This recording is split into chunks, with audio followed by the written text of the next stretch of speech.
नमस्कार। तपाईं यो भिडियो लास्ट समय हेर्नुस्। कांग्रेस नेता नगीना यादवले रवि लामिछानेको बारेमा के आफ्नो विचार र देशको जनताको मन छुने कुरा गरेछ, देशको खिलाफमा वा कांग्रेसको सपोर्टमा, तपाईं यो भिडियो हेर्नुस्।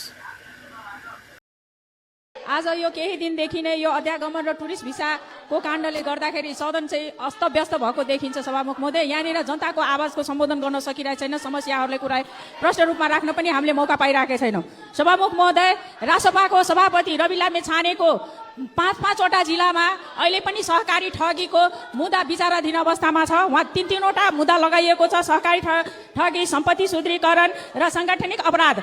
एउटा सांगठनिक रूपमा पनि उहाँले चाहिँ सहकारीको पैसा अपचलन गर्दै आउनु भएको र उहाँलाई उच्च अदालतको फैसलालाई सर्वोच्चले चाहिँ सदर गरेको अवस्था छ। त्यसकारण सभामुख महोदय, उहाँको पार्टीको सभापति रवि लामिछाने विभिन्न काण्डमा, आज यो सहकारीमा मात्र होइन कि नागरिकतामा पासपोर्ट काण्डमा, जबकि उहाँको पोस्ट पनि एकचोटि योभन्दा पहिला निलम्बन भइसकेको छ, तर उहाँको पार्टीका मान्यज्यूहरूले अरूलाई नैतिकताको पाठ पढाउनुहुन्छ। आफ्नो सभापति कस्तो हो, आफूले कस्तो स्कुलिङ गरेर आउँदैछु भन्ने कुरा चाहिँ थाहा छैन, आफूलाई न्यायालयलाई हेर्नुहुन्न, आफूलाई अध्ययन गर्नुहुन्न, म कसरी बिलङ गर्दैछु भनेर र आजसम्म पनि न संसदीय दलबाट उहाँले राजीनामा दिनुभएको छ, न पार्टीको सभापतिबाट राजीनामा दिनुभएको छ। काण्डले भरिएका यस्ता गनाउने व्यक्तिको नेतृत्वमा बस्ने यी सांसदहरूले नैतिकताको पाठ कसलाई पढाउन खोजेको? सभामुख महोदय, आफूलाई गनाउने, अरूको बास्ना पनि सुन्न नसक्ने सभामुख महोदय।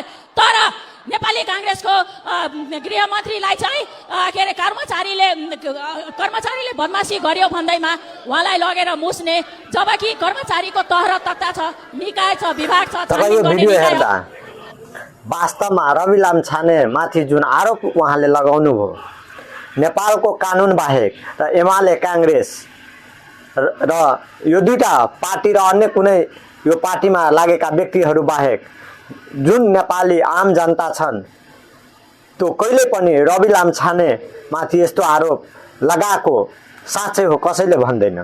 वास्तविक कुरा के हो भने रवि लामिछाने जति गरिब, दिनदुखी र असहाय र न्यायमा परेका जनताको लागि आवाज उठाए, त्यो पत्रकारिता होस् या अन्य क्षेत्रबाट, त्यति एमाले कांग्रेसका नेताहरू 2-4% 2-4वटा होला, तर जति माथि निकायमा बसेका छन्, सरकार चलाइरहेका छन्, कहिले पनि जनताको हितको लागि देखेका छैनन् र सोचेका छैनन्।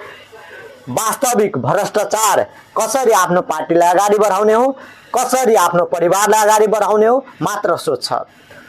आम जनताको भविष्यको लागि, आम जनतालाई कसरी एउटा नेपाललाई समृद्ध नेपाल बनाउने, त्यो कहिले पनि नेपालको हितको लागि सोचेका छैनन्।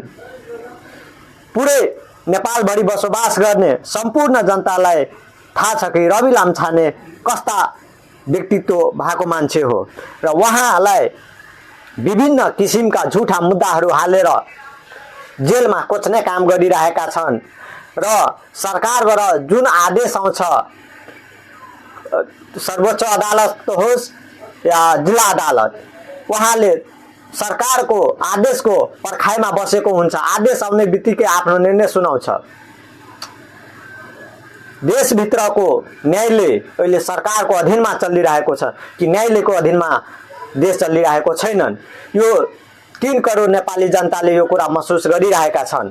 यसभित्र कति यस्ता नेपाली कांग्रेसका नेताहरू र कार्यकर्ता होला, यो नागिना यादवको कुरा सुनेर हो नेताले त धेरै राम्रो कुरा गरे, तर वास्तविक कुरा तपाईँ पार्टी नहेर्नुस्, राम्रो व्यक्तित्व हेर्नुस्। धन्यवाद।